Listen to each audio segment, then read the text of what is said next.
बड़े पद में हूँ, ओ मणि पद में हूँ, ओ मणि पद में हूँ, ओ मणि पद में हूँ, ओ पद में हूँ। जीवा को ऊपर लगा लें।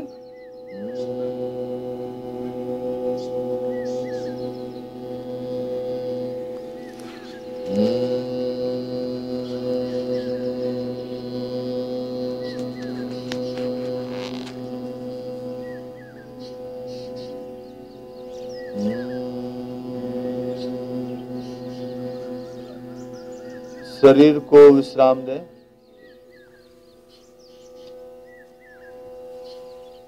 आज के 2500 साल पहले जब आपके यहाँ गौतम बुद्ध हुए, महावीर हुए, उसी समय चीन में फकीर हुआ लाओ त्से।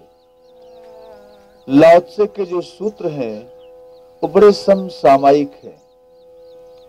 एक एक सूत्र उसका कोहिनूर हीरे जैसा है, जो आज के समय में और हर समय में बहुत ही प्रामाणिक है। लाओ त्से कहते हैं अपने सूत्र में, उच्चस्थ व्यक्ति, जो मैंने कल सूत्र कहा, उच्चस्थ व्यक्ति सहारा के लिए निम्नतम व्यक्तियों को साधन के रूप में इस्तेमाल करता है। इसीलिए सम्राट, भूपति दीनहीन होते हैं, विक्षिप्त होते हैं, अनाथ होते हैं।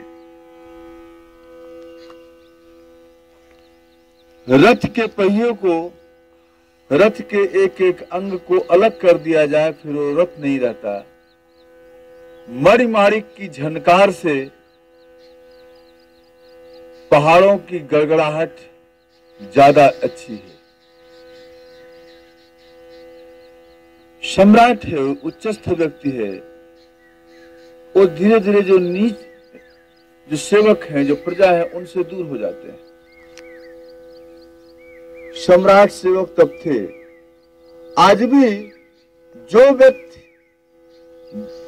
यश पाने के लिए, धन पाने के लिए व्यक्तियों का प्रयास रहता है कि उच्चतम से उच्चतम सीढ़ी पर हम पहुंच जाएं, धन की पराकाष्ठा पर धनी हो जाएं, राजनीति की पराकाष्ठा पर पहुंच जाएं, और जैसे ही आप पराकाष्ठा पर पहुंचते हैं, आप समाज से दूर हो जाते हैं, आप परिवार से दूर हो जाते हैं, लोगों के पास समय तक नहीं रहता, किससे बात करें, उनके अंदर अकेलापन रहता है।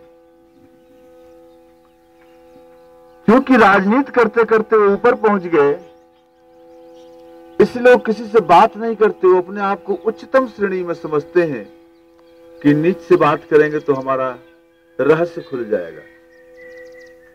और इसीलिए बड़े बड़े धनिक विक्षिप्त हो जाते हैं, धन होने के बाद वो पागल से हो जाते हैं, क्योंकि अलग हो गए, उन्होंने जड़ से अपने आप को काट लिया।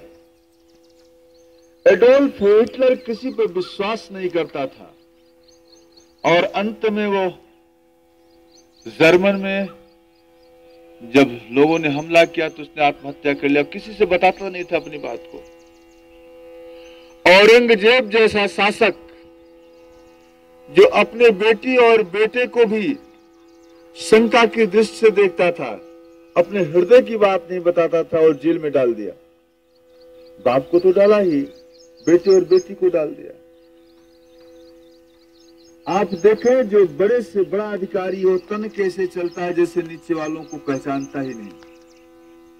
उसकी दूरी कट गई और वो अपने को अलग थलग कर लिया, लेकिन अलग थलग कर लेने से वो दीनहीन हो जाता, अनाथ हो जाता है, अकेलापन जीवन में आ जाता है। हम साथ में बैठते हैं, समाज में जो रहता है, समाज में प्राण का संचार होता है। जैसे हम समाज में कई लोगों के बीच बैठे हैं, हम साधना कर रहे हैं, तो एक दूसरे की ऊर्जा, एक दूसरे का प्राण, एक दूसरे का श्वास हमको ऊर्जावान महसूस कर रहा है। इसलिए जब संयुक्त परिवार था तो हम एक दूसरे से मिलते जुलते थे, एक दूसरे के सुख में रहते थे, संयुक्त परिवार का एक बल होता था। आज अलग हो गए, बेटा कमा रहा है, भाई कमा रहे हैं, और जैसे लोग कमाते हैं परिवार से अलग हो जाते हैं, दूर चले जाते हैं, परिवार से संबंध अलग हो जाता है। तो एकाकी परिवार का विकास हुआ तो लोग विक्षिप्त होना शुरू कर दिए। टेलीविजन आपको ऊर्जा नहीं दे सकता, ऊर्जा परिवार के लोग देंगे।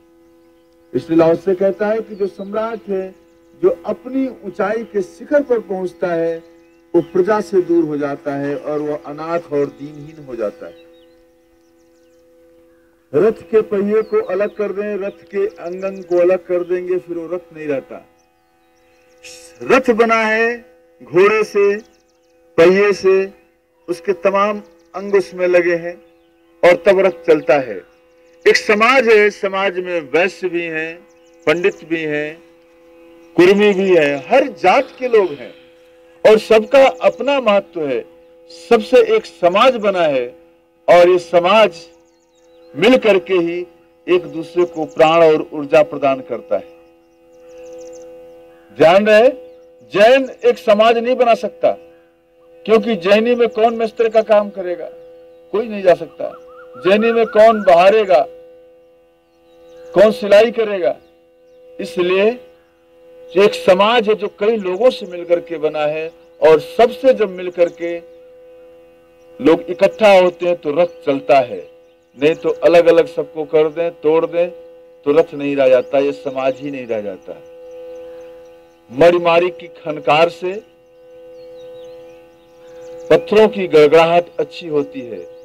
जो सोना चांदी है वो भी पत्थर से ही निकला है, लेकिन पत्थर उसमें एक मिलनसारता, वो सबका स्वागत करता है।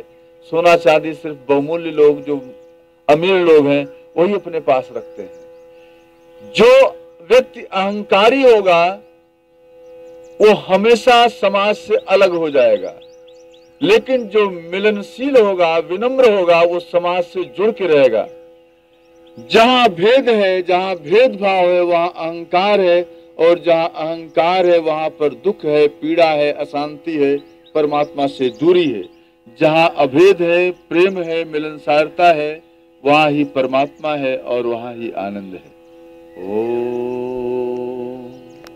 ओम ओम। पलकों खोलिए और